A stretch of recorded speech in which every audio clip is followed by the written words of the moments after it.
Assalamualaikum teman-teman, selamat berjumpa lagi dengan saya Abdurrahman dan masih tetap di channel Abdurrahman ya. Dan masih tetap juga mengupas tentang seputaran gangguan asam lambung dan anxiety psikosomatis. Nah, di season kali ini saya akan share video tentang orang-orang yang terkena gangguan asam lambung dan anxiety psikosomatis mudah terpengaruh oleh hal-hal negatif. Nah itu teman-teman, makanya bagi teman-teman yang sekarang sedang terkena gangguan asam lambung dan anxiety psikosomatis, kemudian pengen mengetahui gitu teman-teman ya, mudah terpengaruh itu kayak macam gimana, tolong tonton videonya sampai habis, jangan di skip biar kalian nanti mengerti, biar kalian nanti paham, dan ketika mengerti dan paham kalian bisa menanganinya dengan mudah, kemudian bisa menghindari juga hal-hal negatif. Nah itu teman-teman, makanya tolong tonton videonya sampai habis, jangan di skip. Dan kemudian seperti biasa ya, bagi teman-teman yang baru bergabung, kalau seandainya kalian mau bertanya tentang seputaran gangguan asam lambung dan anxiety psikosomatis, alangkah baiknya kalian tonton dulu video-video saya sebelumnya, karena untuk seputaran gangguan asam lambung dan anxiety psikosomatis semuanya sudah saya share ya.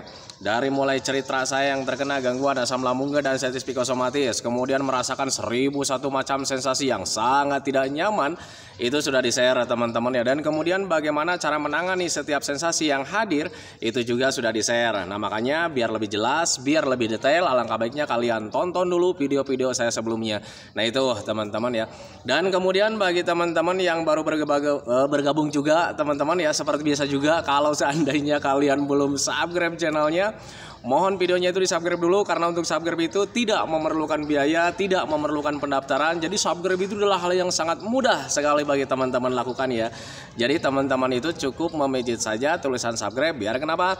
Jujur ya, biar videonya itu cepat berkembang dengan baik. Dan kalau seandainya videonya itu berkembang dengan baik, sudah barang tentu itu akan menambah semangat tersendiri buat saya untuk terus nge-share tentang seputaran gangguan asam lambung dan anxiety psikosomatis ini terhadap kalian. Kemudian yang lebih penting dan yang lebih utamanya, tekan juga tombol lonceng sama tombol like-nya ya, biar kalian itu dapat notifikasi atau pemberitahuan video saya yang terbaru. Karena saya itu akan terus nge-share tentang seputaran gangguan asam lambung dan anxiety psikosomatis ini terhadap kalian, dengan tujuan semoga saja videonya itu menjadi wasilah atau jalan keluar bagi kalian yang sedang mengalami gangguan asam lambung dan anxiety psikosomatis hingga membaik ya, apalagi sampai sembuh total. Amin ya robbal alamin. Ya minimal hanya memberikan motivasi saja, atau lebih minimalnya lagi hanya sekedar menemani kalian yang sekarang sedang merasakan tidak nyamannya dari gangguan asam lambung dan anxiety psikosomatis. Nah itu teman-teman ya. Nah kembali lagi ke topik utama teman-teman ya. Kenapa di season kali ini saya share video tentang orang-orang yang terkena gangguan asam lambung dan anxiety psikosomatis mudah terpengaruh oleh hal-hal negatif gitu teman-teman, sehingga ketika kita terpengaruh oleh hal-hal negatif, kesembuhan kita itu akan terasa melambat. Kadang ketika terpengaruh oleh hal-hal negatif gitu teman-teman ya, ada rasa tidak nyaman. Nah itu teman-teman, kenapa saya share video hal seperti itu, karena saya mengalami hal seperti itu teman-teman ya. Nah makanya saya share video-video saya itu biar kalian itu tidak mengalami seperti saya gitu teman-teman ya, karena saya tahu persis bahwa rasanya ketika kambuh, ketika sensasi hadir tidak nyaman teman-teman ya. Nah itu, nah makanya setiap hari saya share video tentang seputaran gangguan asam lambung dan anxiety psikosomatis, tentang seputaran pengalaman saya gitu teman-teman ya, biar kalian itu tidak terlalu merasakan kayak macam saya. Nah itu teman-teman ya. Nah orang-orang yang terkena gangguan asam lambung dan anxiety psikosomatis mudah terpengaruh ke hal-hal negatif gitu teman-teman ya. Kenapa bisa seperti itu? Karena orang-orang yang terkena gangguan asam lambung dan anxiety psikosomatis ketakutannya masih besar. Nah itu teman-teman, rata-rata seperti itu. Ketakutannya itu masih besar. Takutnya gue mengalami begini, takutnya nanti gue begitu. Ketika mendapatkan hal-hal negatif gitu teman-teman, baik itu informasi dari pendengaran gitu teman-teman ya, baik itu dari penglihatan negatif. Nah itu teman-teman, nah makanya untuk orang-orang yang terkena gangguan asam lambung dan anxiety psikosomatis itu harus bisa mencegah informasi-informasi negatif teman-teman ya, harus bisa menghindari informasi-informasi negatif. Nah itu teman-teman, karena ketika kalian terpengaruh oleh hal-hal negatif seperti itu gitu teman-teman ya, pasti kalian itu psikosomatisnya itu bisa jalan terus gitu teman-teman ya. Apa itu psikosomatis? Psikosomatis itu semacam apa yang selalu kita pikirkan secara berulang-ulang gitu teman-teman, sehingga tubuh kita itu merespon dengan sendirinya, sehingga perasaan kita itu merespon dengan sendirinya. Contoh kecil nih untuk orang-orang yang terkena gangguan asam lambung dan sensitif psikosomatis. Ketika kalian misalkan tidak pernah mengalami kelayangan, kan ada kalanya ya orang-orang yang terkena gangguan asam lambung dan sensitif psikosomatis itu tidak mendapatkan kelayangan, karena setiap sensasi dari gangguan asam lambung dan sensitif psikosomatis itu setiap orangnya tidak sama. Nah itu teman-teman, nah mungkin ada orang yang terkena gangguan asam lambung dan sensitif psikosomatis kemudian tidak mendapatkan sensasi kelayangan, syukur ya, tidak mendapatkan kelayangan ya.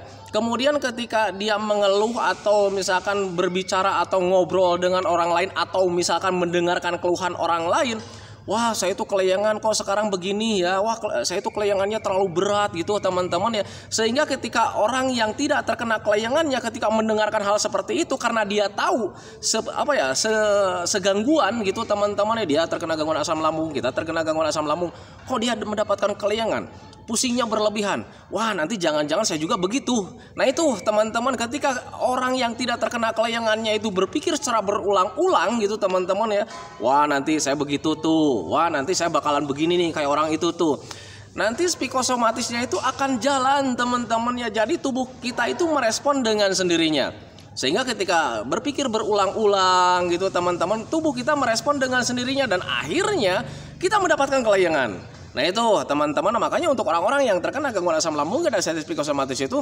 harus bisa menghindari informasi-informasi tentang negatif teman-teman ya, yang sebetulnya belum tentu kalian alami. Nah itu teman-teman, tetapi karena kalian mudah terpengaruh gitu teman-teman, karena memang rasa takutnya masih besar, takutnya beginilah, takutnya begitulah. Nah itu teman-teman, sehingga nanti bisa menimbulkan psikosomatis teman-teman ya. Apa yang kita pikirkan, apa yang kita takutkan kemudian terpikirkan secara berulang-ulang teman-teman ya, tubuh dan pikiran dan perasaan kita itu merespon dengan sendirinya. Tubuh sudah pasti ya kita mendapatkan sensasinya. Yang tadinya tidak akan kelayangan mendapatkan kelayangan. Nah itu teman-teman, kemudian perasaan juga terpengaruh. Ketika mendapatkan kelayangan rasanya sangat tidak nyaman teman-teman. Perasaan was-was itu ada gitu teman-teman ya, karena ketika sedang kelayangan pikiran kita juga menjadi kemana-mana. Nah itu teman-teman, wah ini nih pasti mendekati pingsan nih, wah ini jangan-jangan nih gue mati nih hari ini nih.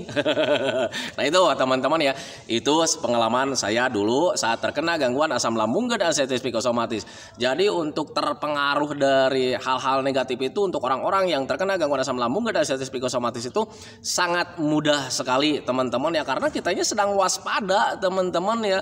Jadi ada apa-apa kita waspadai, ada ini kita waspadai, ada informasi yang negatif kita waspadai, sehingga ya di situ kita itu menjadi menjadi terlalu banyak pikiran tentang hal-hal negatif teman-teman. Dan ketika terlalu banyak memikirkan tentang hal-hal negatif teman-teman, ada ketakutan, semakin besar ketakutannya. Dan kemudian ketika ketakutannya semakin besar, sudah otomatis ya pikirannya juga menjadi semakin besar gitu teman-teman. Dan tanpa disadari pikiran kita itu selalu berulang-ulang. Nah itu teman-teman ya, wah nanti gua kelayangan nih, wah jangan-jangan besok gua kelayangan nih, wah nanti mungkin kedepannya gua kelayangan nih. Selalu berulang-ulang seperti itu, dan akhirnya tubuh kita merespon dengan sendirinya, dan akhirnya ada kelayangan juga. Nah itu teman-teman, makanya untuk orang-orang yang terkena gangguan asam lambung dan sensitif psikosomatis, hindari informasi negatif. Dengan cara seperti apa untuk saat ini? Yang pertama teman-teman, untuk saya pribadi nih ya, dulu sebelum terkena sebelum sembuh total dari gangguan asam lambung dan sensitif psikosomatis, ketika memahami bahwa saya itu kemudian ketika mengerti bahwa saya itu mudah terpengaruh dengan hal negatif teman-teman ya, yang saya lakukan yang pertama, menghindari kolom komentar nih minimal gitu teman-teman ya, kolom komentar yang banyak keluhan teman-teman ya. Pak saya itu sekarang sedang sakit gigi ini. Pak saya itu sekarang sedang sakit dada menusuk ke belakang. Nah itu teman-teman, hindari hal seperti itu. Nah makanya waktu dulu juga ketika sudah jarang nih untuk saya pribadi nih teman-teman ya, tetapi perlu kalian ketahui bahwa setiap sensasi itu buat semua orang itu berbeda-beda ya. Tetapi karena ini channel saya, wah sombong amat nih, karena ini channel saya, jadi saya ceritakan tentang pengalaman saya gitu teman-teman ya. Dulu saya pernah mengalami sakit dada menusuk sampai ke belakang gitu teman-teman. Kemudian selang beberapa bulan itu sudah ada perbaikan teman-teman ya. Nah tetapi waktu itu saya mendengarkan keluhan orang-orang lain gitu teman-teman ya. Saya pernah mendengarkan ocehan orang lain yang tentang bahwa sakit dada menusuk ke belakangnya itu nggak sembuh-sembuh teman-teman ya. Saya dulu itu pernah sakit dada menusuk ke belakang, kemudian sembuhnya cuma sebentar, sekarang kambuh lagi lama gitu kan ya. Nah akhirnya saya berpikir waktu itu, saya juga dulu ngalamin hal seperti itu, sekarang udah membaik, apakah saya juga bakalan kambuh lagi nggak ya kayak macam dia. Nah itu teman-teman ya, terus berulang-ulang karena ya takut ya, karena ketika sakit dada itu menusuk sampai ke belakang itu berpikirnya takutnya itu jantung gitu teman-teman ya. Nah makanya waktu itu saya berpikir seperti itu, takutnya saya kambuh lagi, takutnya saya kambuh lagi. Tanpa disadari di situ ada cemas, ada ketakutan, penegangan otot terjadi lagi dan akhirnya saya sakit dada lagi. Nah itu teman-teman, nah makanya untuk orang-orang yang terkena gangguan asam lambung dan arteritis psikosomatis, ketika kalian belum sembuh total dari gangguan asam lambung dan arteritis psikosomatis, usahakan hindari informasi-informasi negatif teman-teman ya, hindari keluhan-keluhan orang lain teman-teman ya, dengan cara seperti apa? Memilah-milah kolom komentar teman-teman, minimal saat itu aja. Nah itu teman-teman ya, minimal ke situ aja. Nah kemudian yang keduanya, hindari informasi-informasi yang tidak jelas. Dia bukan dokter, dia nggak ngalamin gangguan asam lambung gitu teman-teman. Kemudian dia cerita, hati-hati lu, asam lambung itu menyebabkan kematian, pasti turun mental kalian. Nah itu teman-teman ya, apalagi kalau misalnya mendengarkan, wah tetangga saya meninggal gara-gara asam lambung. Wah sudah pasti ya. Untuk saya pribadi ini ya, untuk saya pribadi dulu ketika mendengarkan hal seperti itu, nyali saya ciut teman-teman ya, segede pedas. Nah itu teman-teman ya, segede apa ya, ketumbar. Nah itu teman-teman ya, akhirnya saya mengalami ketakutan lagi dan bilang lagi sama keluarga, tolong dong nanti cari pengobatan yang terbaik, saya nggak mau mati nih. Nah itu teman-teman ya, nah, makanya untuk orang-orang yang terkena gangguan asam lambung dan arteritis psikosomatis harus wajib sekali menghindari informasi-informasi negatif teman-teman ya. Dengan cara seperti apa? Menghindar aja gitu teman-teman ya. Kalau seandainya ada informasi, hati-hati lu asam lambung bakal stop, bilang gitu aja gitu teman-teman. Kalau seandainya dia bukan dokter kalau seandainya dia nggak ngalamin juga gitu teman-teman ya, hanya sekedar apa ya, info-info nggak jelas gitu teman-teman ya, hindari saja seperti itu teman-teman, karena itu membuat kalian nggak tenang. Nah itu teman-teman, itu pengalaman saya dulu. Nah makanya dulu itu kadang banyak yang nengok juga, kemudian tidak mengerti tentang seputaran gangguan asam lambung, kemudian belum memahami tentang seputaran anxiety disorder teman-teman ya. Kadang saya suka menghindari teman-teman ya, karena jujur ya, ketika kita sedang sakit sudah lumrah ya, banyak yang nengok gitu kan teman-teman ya. Kemudian yang nengok itu berbagai macam ragam pemikiran orang itu berbeda-beda. Dan kemudian ada juga yang nyeletuk gitu ya. Hati-hati Pak, jaga kesehatannya. Tetangga saya, wah pas sudah bilang gitu juga udah saya stop itu teman-teman ya. Karena saya sudah sering mendengarkan hal seperti itu, kemudian cemas hadir. Nah itu teman-teman, makanya ketika dia sebelum berlanjut ngomongnya saya stop. Udah stop, saya bilang gitu. Saya mengalami ketakutan ketika ada informasi seperti itu. Sekarang kalau misalnya nengok aja. Gimana sekarang kabarnya tentang keluarga Anda? Kalau untuk saya pribadi sudah jelas kan ya, saya sakit gitu saya bilang. Kalau keluarga Anda gimana? Pada sehat nggak? Nah itu teman-teman ya, itu saya dulu gitu teman-teman. Nah, makanya ketika orang-orang yang terkena gangguan asam lambung dan arteritis psikosomatis harus bisa menghindari tentang obrolan-obrolan penyakit teman-teman ya. Kemudian harus bisa menghindari juga ocehan-ocehan tentang penyakit kalau seandainya dia itu bukan ahlinya. Nah itu teman-teman ya, tetapi kalau misalnya dia mengalami kemudian sekarang dia itu sudah sembuh gitu teman-teman ya, wajib kita tiru. Nah itu teman-teman, jadi kalian itu untuk meniru itu bukan ke saya saja teman-teman ya. Tengok sekarang itu banyak sekali orang-orang yang terkena gangguan asam lambung dan arteritis psikosomatis itu sudah membaik teman-teman ya, sudah sembuh total, banyak sekali teman-teman ya. Dan kalian itu bisa meniru ke siapapun teman-teman ya, karena memang pada dasarnya, pada intinya apa yang membuat kita sembuh, lakukan saja teman-teman ya. Berpikir logika aja gitu teman-teman ya, berpikir wajar saja. Kalau seandainya cara ini membuat kita membaik, kalau seandainya cara ini membuat kita sembuh, lakukan saja. Bodoh sekali kalau misalnya tidak ditiru. Nah itu teman-teman, makanya pahami saja ke sana. Tapi Pak ini caranya luar logika misalnya gitu. Kalau seandainya membuat membaik nggak apa-apa teman-teman, luar logika juga. Kenapa bisa seperti itu? Karena mungkin pengetahuan kalian terbatas, berbeda dengan orang yang sudah pengalaman, berbeda dengan dokter, berbeda dengan para ahlinya. Nah itu teman-teman, makanya pahami saja ke sana, karena saya saya juga dulu mengutip orang-orang yang sudah membaik, teman-teman. Saya itu bukan dokter, teman-teman ya. Saya bukan ahlinya di bidang gangguan asam lambung dan anestesi psikosomatis. Saya sembuhnya mengutip dari orang lain, dari orang-orang yang sudah sembuh. Jadi ketika kita ngobrol sama orang-orang yang sudah sembuh, bagaimana lu sembuhnya? Udah, nggak usah dipikirin, nanti juga kalian membaik lagi. Itu ada semangat, teman-teman ya, ada semangat yang hadir. Nah itu teman-teman, dan ketika ada semangat yang hadir, teman-teman ya, detik itu juga rasa nyaman hadir, teman-teman ya. Untuk saya pribadi seperti itu, teman-teman ya. Nah makanya untuk saat itu sebelum sebelum sembuh total dari gangguan asam lambung dan anestesi psikosomatis itu, saya sering bertanya juga sama orang-orang yang sudah sembuh total dari gangguan asam lambung dan anestesi psikosomatis.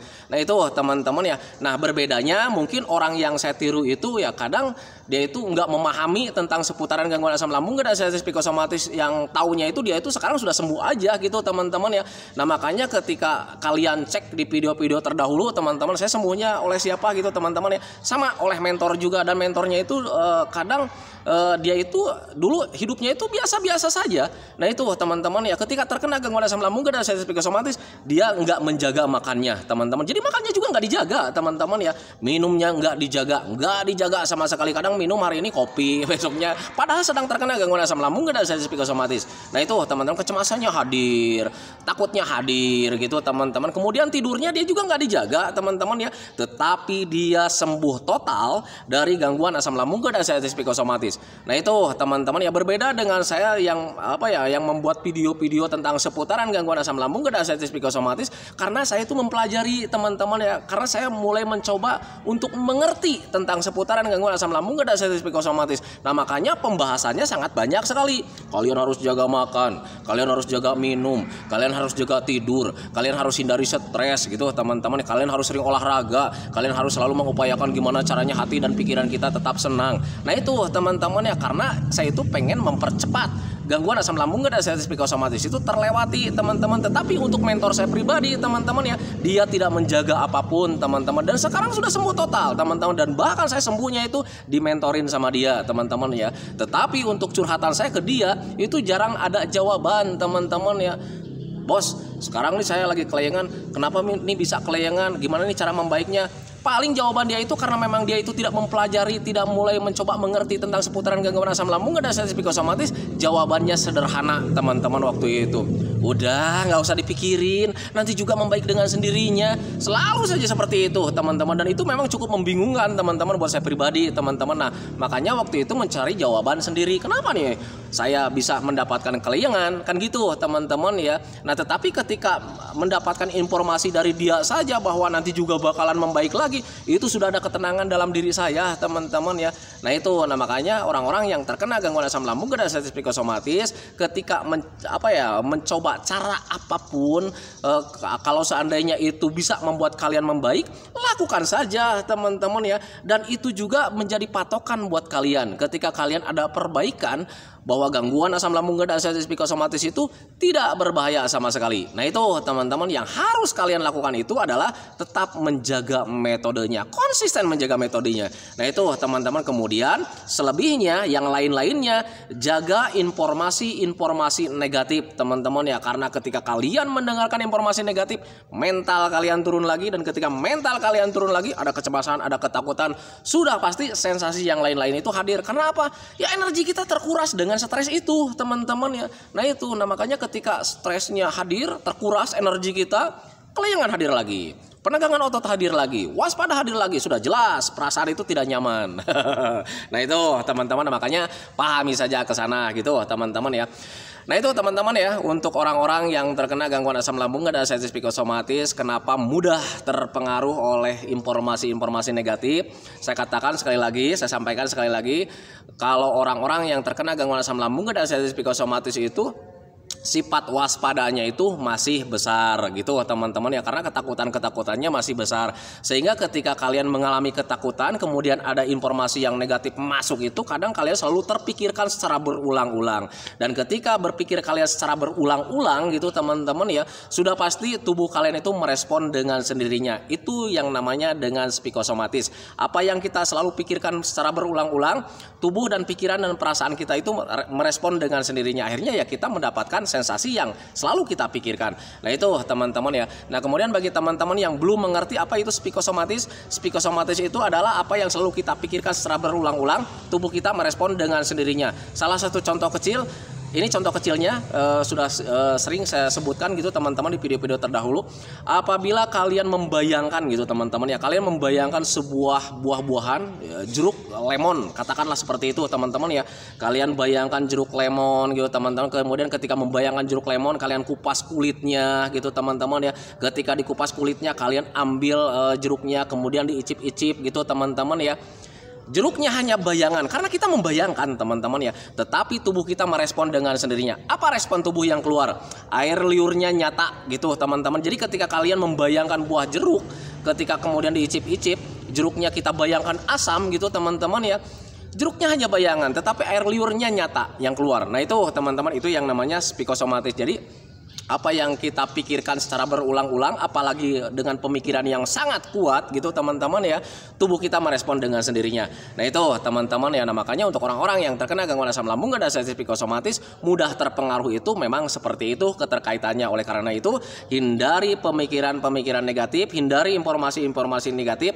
Untuk saat ini minimal kalian jangan dengar, jangan baca itu yang komen-komen tentang seputaran keluhan. Biarkan saja seperti itu, biar nanti saya tangani. Wes gaya. Nah itu teman-teman. Biarkan saja, jangan kalian tangani gitu teman-teman. Untuk saat ini kalian fokus saja gitu teman-teman. Biarkan nanti. Tetapi bagi teman-teman nih ya, bagi teman-teman kalau seandainya kalian sudah merasa sembuh total dari gangguan asam lambung dan sensitif psikosomatis, kemudian sudah mulai mampu mengendalikan pola pikir kalian teman-teman ya, bantu teman-teman yang berkomentar di kolom komentar teman-teman. Kalau seandainya ada yang mengeluh, kalau seandainya tidak terespon dengan saya, tolong bantu informasinya teman-teman ya, karena orang-orang yang terkena gangguan asam lambung dan sensitif psikosomatis itu adalah butuh jawaban gitu teman-teman. Semoga saja jawaban kalian itu menjadi apa ya, menjadi pahala buat kalian gitu teman-teman. Jadi pada dasarnya ketika kalian sekarang sudah sembuh total dari gangguan asam lambung dan sensitif psikosomatis, jadikanlah pengalaman itu menjadi lahan ibadah buat kalian. Nah itu teman-teman ya, karena ketika orang-orang yang terkena gangguan asam lambung dan sensitif psikosomatis itu sangat butuh sekali orang-orang yang sudah membaik dari gangguan asam lambung dan sensitif psikosomatis, minimal sportnya ya, minimal penyemangat gitu teman-teman ya. Karena ketika sudah terkena gangguan asam lambung dan sensitif psikosomatis, kemudian ada rasa semangat, itu ya pasti bakalan cepat membaik. Nah itu teman-teman, makanya titip buat teman-teman yang sudah membaik dari gangguan asam lambung dan sensitif psikosomatis, tolong bantu juga orang-orang yang belum membaik, minimal kasih informasi-informasi gitu teman-teman ya. Kemudian kasih support juga gitu teman-teman ya. Jadikan pengalaman kalian saat terkena gangguan asam lambung dan sensitif psikosomatis itu menjadi lahan ibadah buat kalian. Nah itu teman-teman ya. Nah makanya pahami saja ke sana. Nah itu teman-teman ya, video dari saya tentang seputaran mudah terpengaruh tentang hal-hal negatif teman-teman. Semoga saja videonya itu menjadi apa ya, menjadi wawasan buat kalian, menjadi pencerahan buat kalian. Ya minimal hanya sekedar menemani kalian lah yang sekarang sedang terkena gangguan asam lambung dan sensitif psikosomatis. Kemudian seperti biasa sebelum saya akhiri videonya, saya selalu mendoakan sama teman-teman itu, semoga saja teman-teman itu cepat sehat lagi, cepat sembuh lagi, cepat kembali lagi keadaan kalian yang dulu, baik semangatnya, moodnya, tertawanya, bahagianya, pokoknya kehidupan kalian yang berwarna itu semoga saja cepat kembali lagi. Karena memang saya yakin 100% bahwa keadaan kalian yang dulu itu sangat dirindukan sekali. Nah itu teman-teman ya. Kemudian doakan saya juga teman-teman ya, agar saya itu tetap sehat, tetap kuat, tetap ceria, agar masih bisa tetap menemani kalian. Nah itu teman-teman ya. Saya hentikan videonya teman-teman ya. Assalamualaikum warahmatullahi wabarakatuh.